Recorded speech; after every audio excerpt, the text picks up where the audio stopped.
Hello, it is your local and international student reporter, Dondre G. Kirk Jackson Jr. And today I will be interviewing Kadmiel Avraham.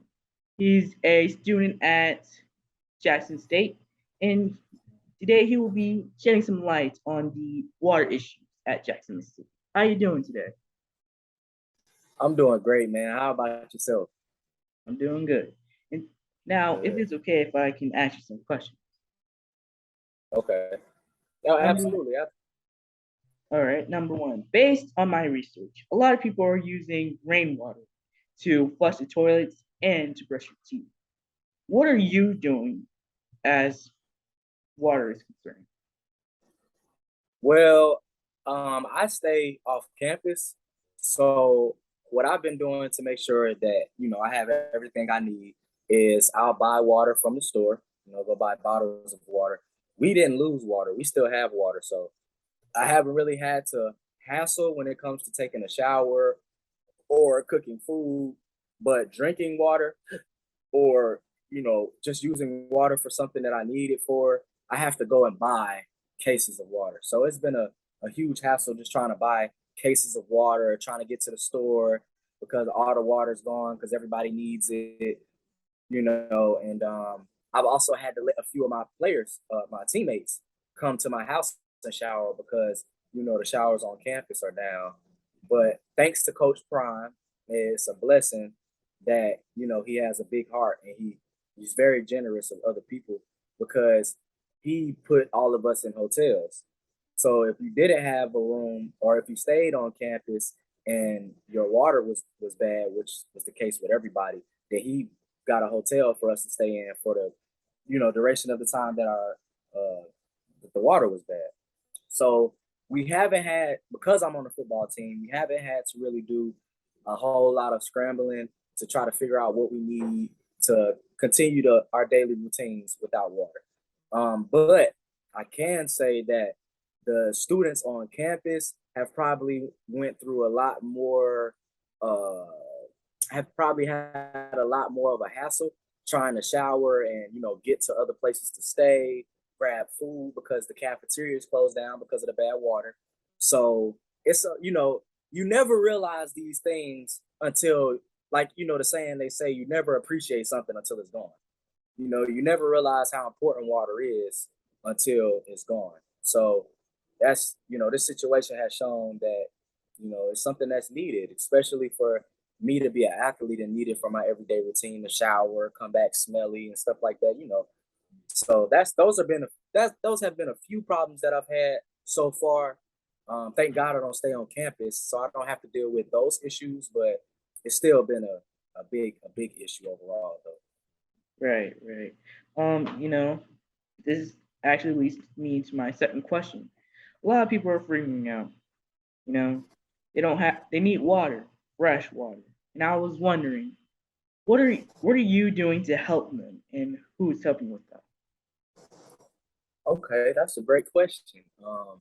So I'm not gonna, I'm gonna be truthful about it. I haven't really, other than allowing people to come to my house and shower, with like a few teammates. I don't really like everybody in my personal space, but other than having to go, having to extend my home to other people so that they can come and do what they need to do.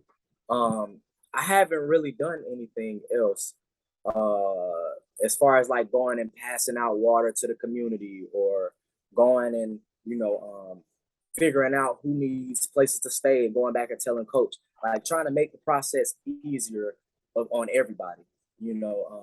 I haven't really done a whole lot of that because of my time.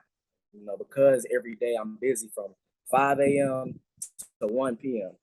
So after 1 p.m., I have work to do. So I haven't really been able to, you know, help out as much as I would like to. Right, right. Um, this is another question. What is your comment based on being a football player, playing for Deion Sanders? What is your comment based on what he said to CNN, which was Jackson, Mississippi is resilient. The Bible says God uses foolish things to confound the wise. And if it's supposed to be a water issue, Then, babe, I'm forward. Okay, that's kind of deep. So my comment, well, what I take from that statement, this is just the surface, right? I'm not gonna go in too deep about what he said, but basically what I feel like he was saying was, um, God uses situations to bring the truth out of people, or God uses situations and circumstances to shine light on certain things about an individual. So basically, I guess what he was saying was, if this water issue is God shining light on the people down here who have a lack of concern for people's well-being when they don't have water, or that just are not doing anything, don't have a sense of urgency to make sure that things like this don't happen.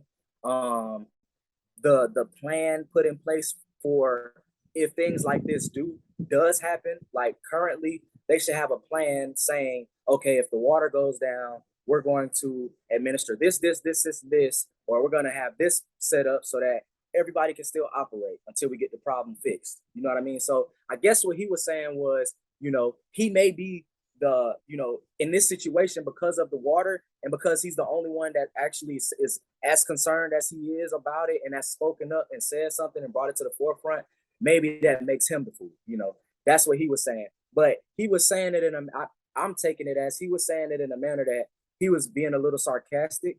So he wasn't, saying like he's the fool. He was basically saying like, well, I guess it's me because nobody else is willing to, you know, bring speak on this issue, or bring it to the forefront and push people to actually do something about it. Because this isn't the first time that this has happened in Mississippi. This is just Dion's Coach Prime's experience with it since he's been here. So, I feel like he was pretty much like he's been doing, trying to trying to poke at the higher up to kind of get them to act a little quicker in situations like this because it's affecting a lot of people. My next question to you is: what is your view on the fire department and firefighters and how they're functioning during these times? Um, that's a great question because I didn't even you brought something to my attention. I didn't even think about fire trucks. You can't put out no fire with no water. But I'm sure that in this case, firefighters have multiple ways that they can put out, fires, or multiple ways they can respond to things and not just use water. They have like powder substances that put fires out,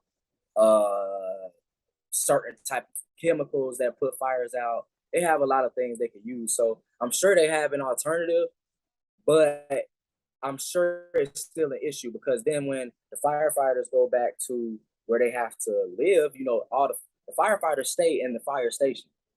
They live there. Did you know that? Yeah. Right. So Yeah, I knew that. right. So they all live in the fire station. So it's probably an issue for them not being able to, shower or use water to cook or drinking water or just having clean water accessible to them. But as far as helping the community when it comes to the water, I'm sure that they have, figured something out, or I'm sure that they have some type of way to, you know, navigate and use. And I honestly don't know if you can use dirty water to put out a fire. I've never, you know, I don't know. I've never thought about it. So, I mean, that's pretty much how I feel about that, bro. All right. This will be my last question. As a result of the unclean situation, is Jackson State University still offering virtual classes or students like yourself back on campus? Okay, so I'm sorry, was you done? Yeah, I'm done. Okay, so absolutely. Technically it wouldn't be against the law, but it would put the school in a position if they didn't hold class right now. Because you have people who are paying their tuition, you have people who are paying money for housing, tuition, food, all of these things people are paying for that you're not supplying them with. So now you have another issue. So it's already bad enough that people have went home, people have left the school. like majority of the people on campus right now are back at home because classes are online and are virtual, and because of the water issue, because the calf is closed and they're not serving food, so it the school, they almost have to still hold class, just sort of like in the pandemic. When the pandemic happened, we had to leave school, but they still had to hold class. Like you could get in trouble with the government if you're not properly treating students the way they should, or upholding your end of the bargain, which is making sure that they are learning and getting the things that they're paying to get. So yes, they are still holding class virtual. Um, Now I don't really recommend virtual classes, not for a class that may be more challenging, because I'm a what do a visual learner. So if I'm sitting in a classroom, I can hear what the teacher is saying, see her write it out, and it'll make sense. But if she just says it to me, and there's no explanation, or it's an explanation, but I can't see it, I can't really picture it, I can't bring it together in my mind, it'll make it challenging. So I don't know how, that's affecting students, because I know over the pandemic, it affected a lot of people, because in college, a lot of your classes are based off of the classes you've already taken. So majority of these students are taking the second level to their first level class that they took. So let's say I take business statistics 1. Next year, I got to take business statistics 2, but because it's online and because it's virtual, the teacher hasn't showed me any examples, written anything out. We haven't had any interactive conversations in person, so that I can really get a feel for how the class is going to go, how I should operate, and figure things out that way. Versus me just looking at you like how we're doing right now, there's nothing that you can't pull a sheet of paper up next to me and sit next to me and show me anything from Atlanta. You know what I mean? So it can be a less of a load for some and more of a load for others, because it all depends on your class schedule and how things work. But the school is still offering um, online classes. And the last thing I'm gonna say is that I have to give credit where credit is due. JSU has always made sure, Jackson State University has always made sure that they still hold class. It could be a lot of things going on, but they're gonna make sure that they hold class, whether it be virtual or online, whether it be virtual or in the classroom. So, um, yeah, that's how I feel about that. I feel like my school is doing a great job at communication and following up and making sure that students are informed about class. All right. Thank you for your time, and thank you for answering my questions. There were a lot of questions that I wanted to ask you because there's a lot of things going on in Jackson, Mississippi, and you said some Right. light on that. So thank you. Keep doing what you're doing, man. That was a great interview. You did a great job. Thank you. This is your local and international student reporter, Dondra G. Carr Jackson Jr., signing off from HWCA headquarters. See you next time.